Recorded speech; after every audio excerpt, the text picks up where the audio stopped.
Horrekoak kenduta, eta horrekoak kenduta. Ikusi dut, nik uste dut, edo ez.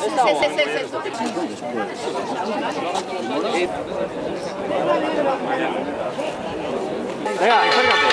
Venga, chiquita, a verte.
vida es un ciervo herido que las flechas le dan alas. Luis de Góngora y Argote, poeta del siglo de oro. A Lourdes Zubeldia, insignia de oro de Hondarribia 2016. El coro Xarmanta con cariño.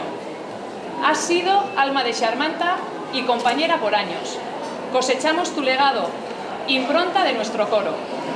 Mereces esta mención porque un pueblo agradecido se enriquece cuando da a quien se lo ha merecido. El Agur Hondarribia, emblemática canción, es saludo y despedida, bello poema de amor. Al cantar esta canción, da igual con qué frecuencia, siempre un recorrido eléctrico nos llega hasta el corazón. Sorionak Lourdes, es tu coro Xarmanta tan orgulloso de ti, hoy quien se une a tu alegría.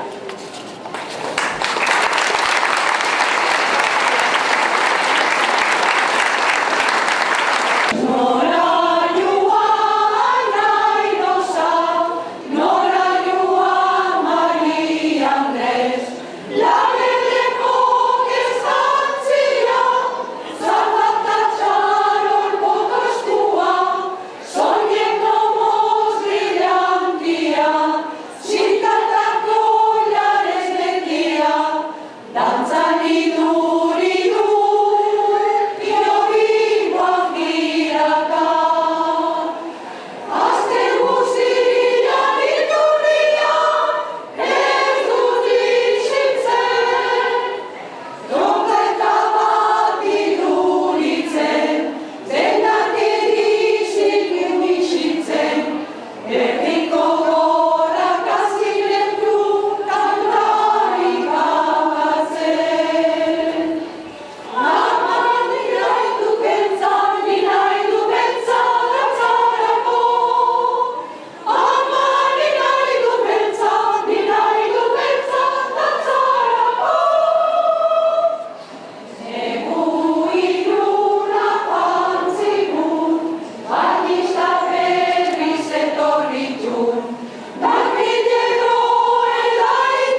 ongi etorri Mercedes eta Lourdes. Hemen hortxe biliko naiz beti zuen izenakin atzera eta aurrera. Bazpadare argitzeko esan du. Bueno, orden alfabetiko lehenengo kontua. Lourdes aurretik, eta Mercedes gero. Eta bigarrena, hau esan behar dut. Urte berikoa bai, Nuestra Señora de Lourdes bat, eta San Fermín de Espera bestean. Okeres baldin bada. Así es que orden horretan hitz egingo dut. Egunon, eta ongi etorri udal areto txiki honetara etorritako guztiek edi eta udal arkupetan harreran parte hartu duten guztiek edi. Lourdes Zubeldia Garaño eta Mercedes Iridoi Olaskoaga Andrei egunon eta ongi etorri. Irungo udaleko Cristina Laborda ez dut ikusten, etorri da eta bere ere egunon. Udalkide guztiek edi, egunon. Bai oraingo eta bai garai bateko udalkide guztiak ere. Eta herritar eta lagun guztiak ere. Ekitaldi honek helburu argia du. Eta hain zuzen, Lourdeseri eta Mercedeseri Hondarbiko urrezko insignia jartzia. Eta urtero eginketu dugun moduan, egingo dugu aurten ere. Gure herriko jaien hasiera ofizialarekin batera, eta gure herrigintzari aitorpena egiteko eta gure herrigintza hori indartzeko. Eskatu diogu Rosa Gomezi, hementxe ikusi dut den, hortxe dago. Eskatu diogu Rosa Gomezi gure gaurko pertsona hoken, gure gaurko emakume hoken berri emateko. Zaila da, hitz gutxita, bi bizi oso eta bi bizi oso luzeren berri ematia.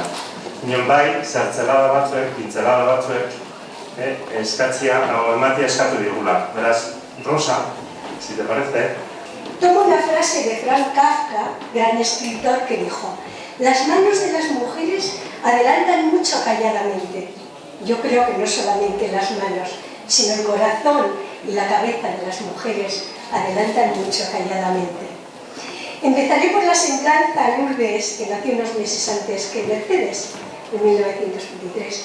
Lourdes nació en el barrio de La Marina y siendo solo una adolescente, a causa de la guerra, tuvo que marchar al exilio a Cibur junto a su familia. La guerra que dividió el corazón y la vida de tantas familias también le tocó a la familia de Lourdes. Pero la guerra que quebró tantas cosas no pudo romper la amistad entre Lourdes y Mercedes, que eran amigas desde la infancia y a pesar de tantos años separadas, al volver Lourdes a Hondarribia, retomaron la amistad de una forma inquebrantable. Las dos, en continuo contacto, no se olvidan de los cumpleaños. El 11 de febrero, me ha dicho el alcalde, el de Lourdes, y el 6 de julio el de Mercedes. Lourdes, a su regreso después de trabajar en París, se casó con José Ignacio López y tuvieron 4 hijos e hijas. La música ha sido para Lourdes su gran alegría, la faceta que le llevó a vivir con ilusión y esperanza cuando estaba lejos de aquí. No hay más que escuchar el agudo Hondarribia para imaginar qué lugar ocupó la música y Hondarribia en su corazón. Una música que era tan importante en su familia porque desde la abuela, su padre y a sus 2 hermanos, el chistu formó parte de sus vidas. Conocí a Lourdes hace 24 años en Sarmanta y durante mucho tiempo fue el alma mater de nuestro coro, creando cada año las canciones para el R. Canta. En sus canciones se vive la vida de Hondarribia, con sus costumbres de tiempos pasados y recientes. Es la vida auténtica de la ciudad contemplada en las melodías. Lourdes sigue creando y para el 25 aniversario de Sarmanta, que se ha cumplido este año en el R. Canta, nos ha hecho una canción. En el año 2006, cuando presentó el libro Nere Sucal de Chuan, donde había recopilado poesías, canciones, anécdotas y experiencias, su familia, como la mítica familia Trapp, en un elenco de todas las edades, le rindieron un homenaje cantando. y todo el acto fue muy emocionante. También le cantamos el coro Salmanta. Quiero y admiro a Lourdes a partes iguales, por su sencillez, por su valía, por lo que he aprendido de ella. Lourdes es un referente para mí. Bueno, ahora le hago la semblanza a Mercedes. Mercedes nació en 1924. Yo no le conocía personalmente, pero he ido a visitarle a San Gabriel para que a ella no le resultara tan frío que haga un relato de su semblanza una persona desconocida. Ha resultado un encuentro tan cordial y agradable que he estado encantada. He recopilado algunos datos que me han ayudado mucho para esbozar algo sobre su vida. Mercedes nació en Hondarribia, hija y hermana de pescadores. Trabajó desde joven en la Telefónica y de su matrimonio tuvo 5 hijos e hijas. Lo primero que me viene a la cabeza es que Mercedes ha sido una mujer pionera como alcaldesa, en tiempos donde había pocas pioneras y las que había estaban siempre en la sombra. Y sigue siendo Mercedes la única pionera como alcaldesa en Hondarribia. Fueron los concejales los que pidieron al gobernador que Mercedes fuese alcaldesa. Cuando le preguntaron a Virgilio, su marido, qué le parecía, me he reído con Mercedes. Les dijo que cualquiera le decía que no a Mercedes. Como esos tiempos que le tocó vivir fueron convulsos, los vamos a dejar que reposen en el tapiz del recuerdo. Pero aunque eran tiempos difíciles, Mercedes a Madrid fue a pedir dinero al gobierno para hacer el frontón y el ambulatorio. En su faceta humana y social hizo una gran labor ayudando en un consultorio gratuito con el médico tejedor que venía de Irún, y Mercedes colaboraba con él atendiendo y vacunando a los niños y en lo que supusiera ayudar. También llevaba ancianos a Benidorm y para ello sacaban dinero pidiendo cuadritos a los artistas locales para venderlos y poder sufragar los gastos de viaje. Me ha transmitido una persona que conoce a Mercedes que es admirable cómo lleva los problemas de salud. Básicamente es una mujer fuerte que dice que está muy contenta. Sobre estas dos excepcionales mujeres de mentes privilegiadas, madres de familia numerosa, etc., se podría estar hablando horas y con todo algo quedaría sin destacar. Yo reitero el honor que ha sido para mí hacer esta mención sobre Lourdes y Mercedes y lo que me ha enriquecido con su aportación sobre Ona eta besarkada handi bat nientzat.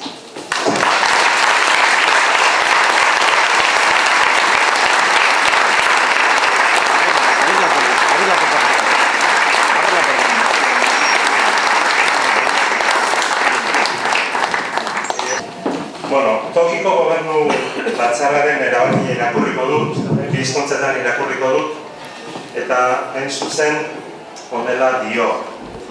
2016ko abuztuaren 17ko tokiko gobernu batzarraren bilkuran honako akordioa hartu da.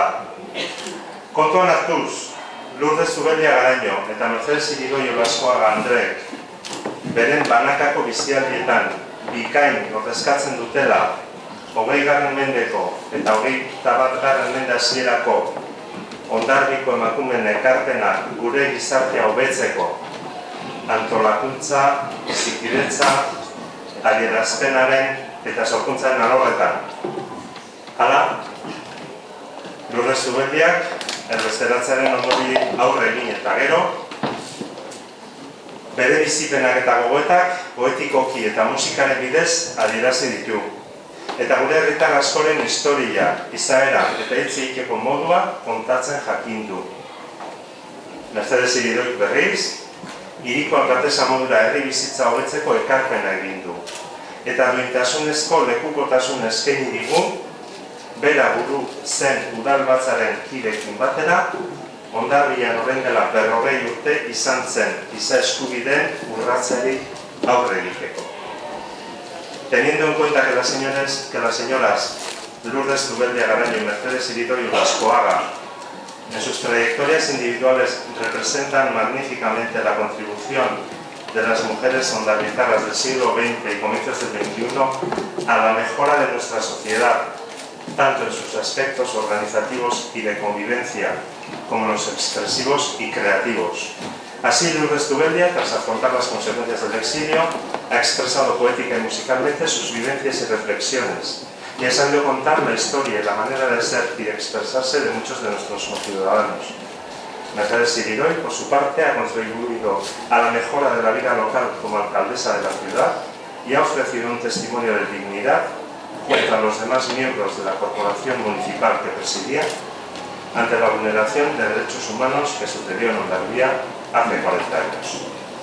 Beraz, erabakia da 2016 urteko urrezko insignia Lourdes Zubeldia Garaño eta Mercedes Irigoy Olaskoaga Andreak ematea, beuden ezinbesteko bizi lekukotasunaren bidez, udargintzatik, gizarte konpromisotik eta kultur adierazpenetik Hondarribiko gizarteak hobetzeagatik. La resolución viene a decir que se concede la insignia de oro de la ciudad del año 2016 a doña Lourdes Zubeldia Garaño y a doña Mercedes Irigoy Olaskoaga por su contribución a la mejora de la sociedad de Hondarribia desde la acción municipal, el compromiso social y la expresión cultural a través de su testimonio vital imprescindible. Eta orain, bai Lourdes eta bai Mercedes, hementxe jarriko gara eta urrezko insignia jasoko dugu. Jasoko dugu.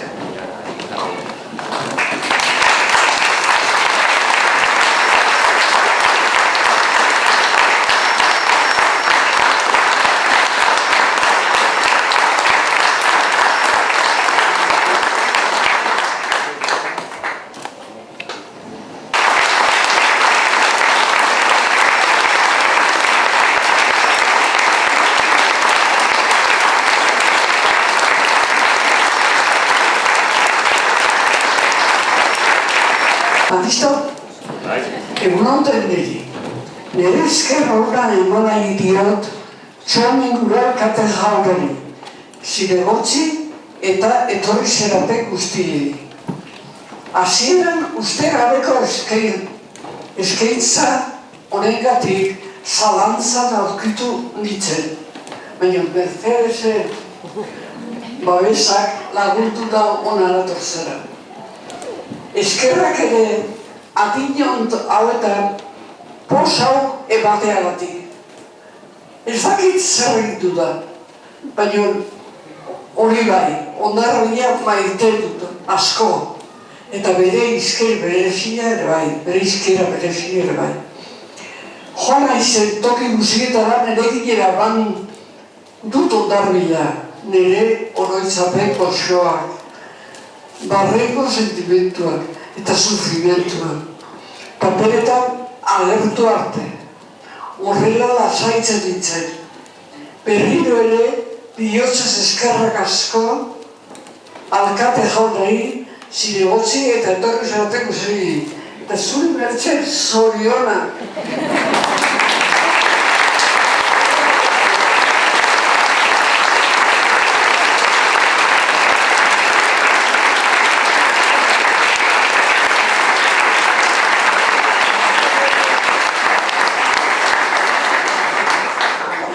Habla un euskera tan bueno, yo por si acaso voy a hacer decirlo en castellano. Alcalde Jauna, señoras y señores miembros de la corporación. En primer lugar, quiero agradecer esta concesión a este ayuntamiento y al pueblo de Hondarribia. Quiero dedicar y compartir esta insignia con mis compañeros de trabajo en aquel ayuntamiento, a los que están y a los que ya se han ido. Todos trabajamos con todas nuestras fuerzas y lo mejor que pudimos para el servicio de Hondarribia. No quiero olvidar el apoyo que encontré siempre en mi familia, especialmente en mi marido, del que tuve siempre la comprensión necesaria para sacar adelante mi labor. Pero sobre todo quiero hacer patente mi agradecimiento a todo el pueblo de Hondarribia, por quien me he sentido querida y respaldada estos años. Iruitz nahi nuke utzi aizien lotuta. Eskerrik asko, bihotz bihotzetik.